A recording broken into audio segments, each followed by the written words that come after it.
Unbelievable.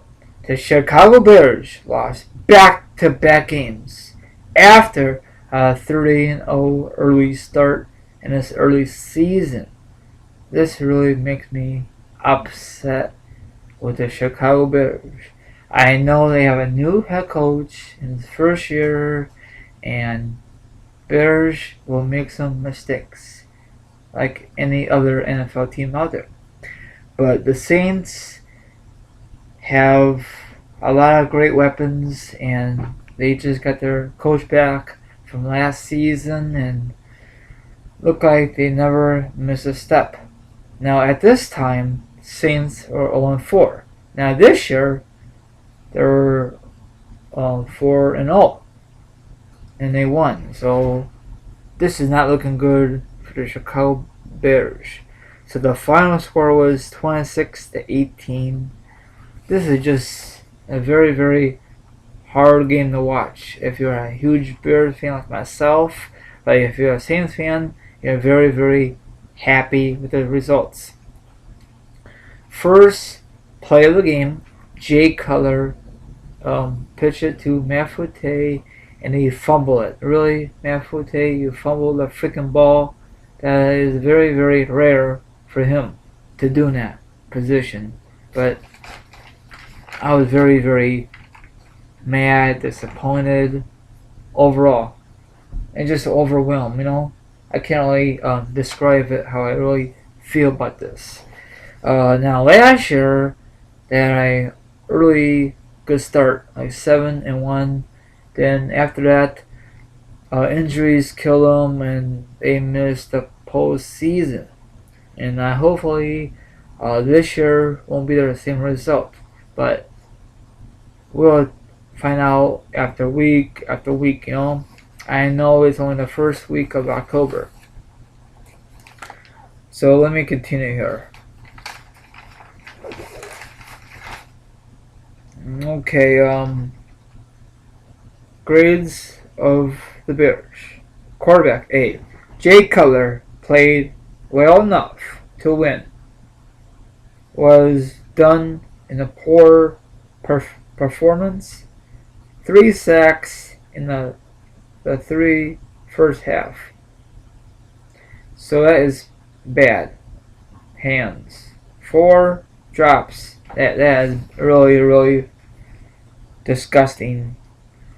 He had 24 for 33 for 358 yards. That's not bad at all. He liked to gunsling it. 2 touchdowns, 1 pick for a 128.1 rating.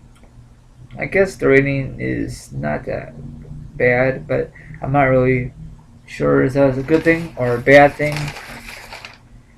Okay, running backs A-. I'm sorry, B-. Now, what I said earlier, Matt Forte fumbled, and overall, he had 95 total yards for 55 or dash 55 rushing, 4 out of 40 receiving. That's got to improve. Now, a couple years ago, Matt Forte was the Rookie of the Year, I think, for the Bears. I'm not really too sure. Okay, receiving's a B+. Now, the Jefferson guy, he was the beast for this game. He did more receiving than Brandon Marshall, from my point of view. Speaking of Brandon Marshall, he was 4 out of 31 TD for a career day. 10 receptions for 218 and 1 TD. But usually, reliable Edgar Bennett had a key drop in the 4th in two plays. Now, speaking of him, he did like this backflip thing. I thought he broke his freaking neck. So thank God he walked on his own. And of course, they had to call a timeout for that. So I was praying for the guy. Any team, against the Bears or even my own players that I support on the Bears. Thank God hopefully he'll be playing this Thursday night against the Giants. Speaking of that, I'm going to the game this Thursday night. I do my best, do some awesome video footage. I'm going with my dad and my dad's friend that he used to work with and his wife. So it's gonna be an awesome video footage. We're gonna do some tailgating and all good stuff. Okay, all this stuff I'm gonna discuss real quick. Offensive line C minus. They really got to improve. A defensive line C. That's really got to improve. Linebackers A minus. Defense backs C plus. Special teams B minus. Yeah, B minus. That is pathetic.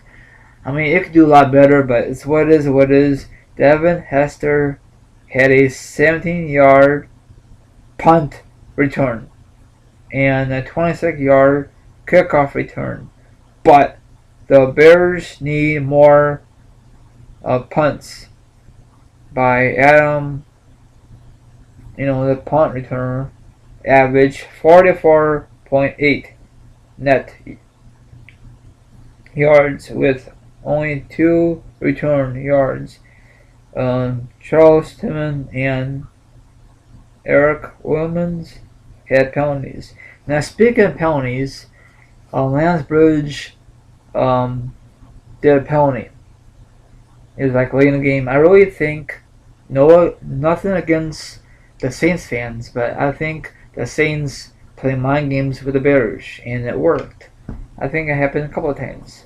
So I think Sean Payton for the Saints is a good head coach, and I never knew that he's a former player of the Chicago Bears from '87. Mike Ditka coached him. I don't think he was that good of a player, but as a coach, he's pretty damn good.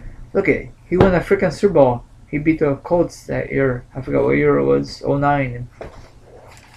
But I could tell you one thing: if the Saints could stay healthy, they could do very well in the season, and they could dominate in the playoffs. But once the playoffs come, it's a different atmosphere. You know what I'm saying? So anyone could win it once the playoffs kicks off. Okay. Go figure. 5 targets for the wide receiver. Brandon Marshall, his fewest since a loss at San Francisco on November 19th, 2012. That was like last year. 3 times Jay Cutler was sacked for a total loss of 18 yards. Wow. 72.7. Cutler performed his best single game mark of season, 26 out of 2. So, and Jay Cutler record in the game when he finished with a passing rate above 100. He has lost the last 2 times he absents the fewest feet Sunday and December 2nd, 2012 versus the Seattle Seahawks. So, I don't know what to say, and you could tell on Jay Cutler's face on TV, he's kind of bummed out, and I'll be bummed out too after an early start on this early season. But everyone thought the Bears going to probably have a shitty season. Am I saying that? No. I think Bears have a great offense. They just got to work on their defense. I know they lost their Henry. I forgot his last name. He was out for the year when he beat the Steelers. He was done. Knee injury.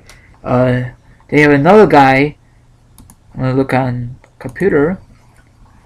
He's out for the year, so I know this is all part of the NFL, and it's not looking good for the Bears. But am I giving up? Hell no. So hold on, let me look online. Bear with me.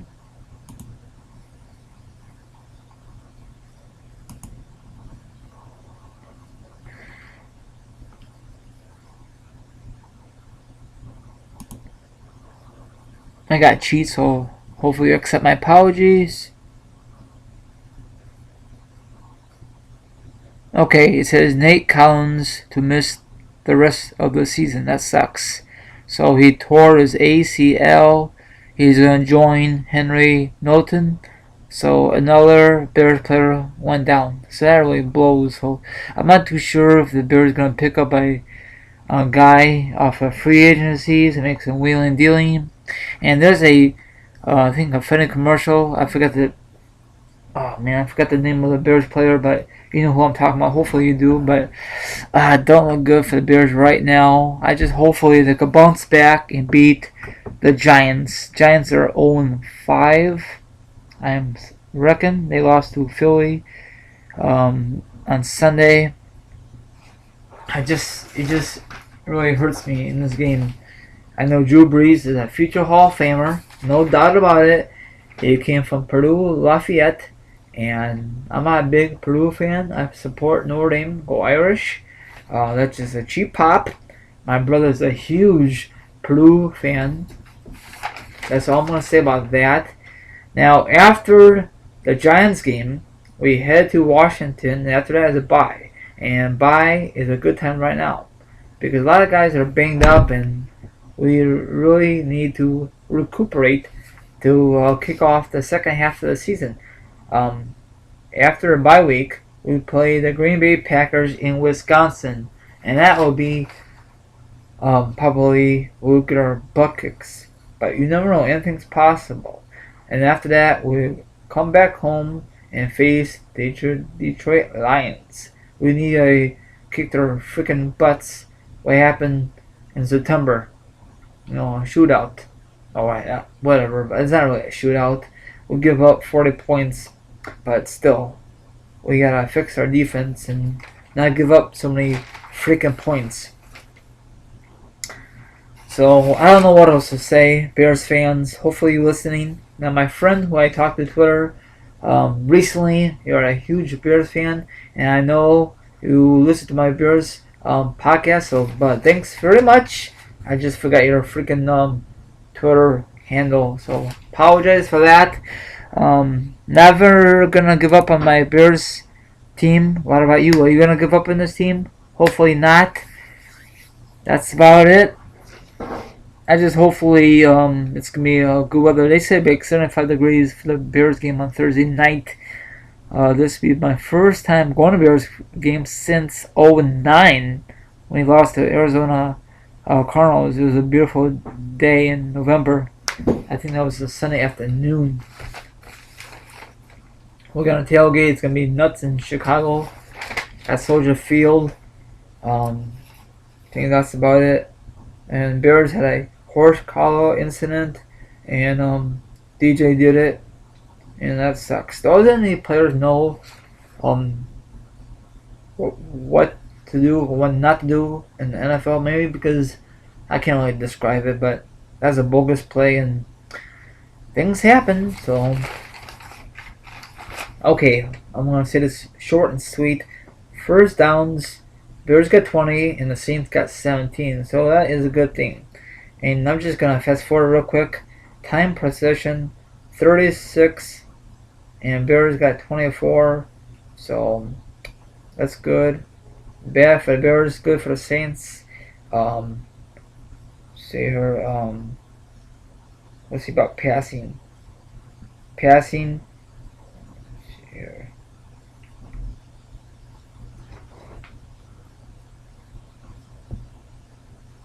Oh, what the hell is it? It's on here. It's so damn small. It's print.